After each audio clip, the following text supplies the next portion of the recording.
अभी नया नया गवाना भइल बा रोज के उठावना कइल बा।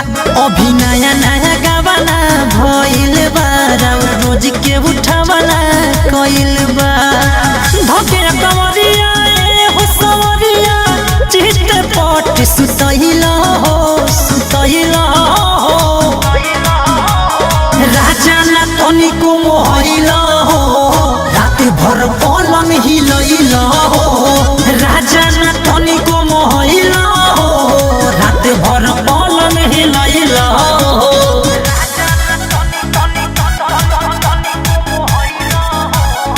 Music by Arya Sharma.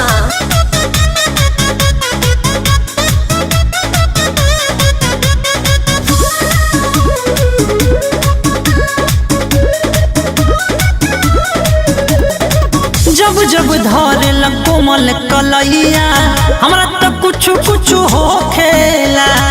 रौरे हाथन खूबे खाई सधाई इहा न बट के हो रोकेला। सुनी ना जब जब धरे कोमल कलैया हमरा तो कुछ कुछ हो खेला। रौरे हाथन खूबे खाई सधाई इहा न बट के हो रोकेला। फूल नियन खिलला हमारो बदनिया एकरा के मुरझइला हो। राजा न तनिको मोहइला हो रात भर पलंग हिलइला हो।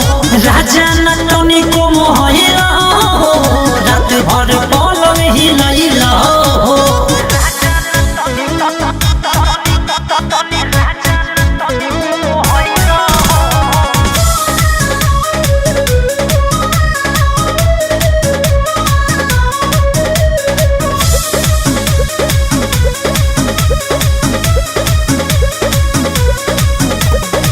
देखो तोरे गइल चेहरा के पानी रोज के तोहरा खटनिया से। सोच भला के हो करेला कैसन अपना नया नंबर कनिया से।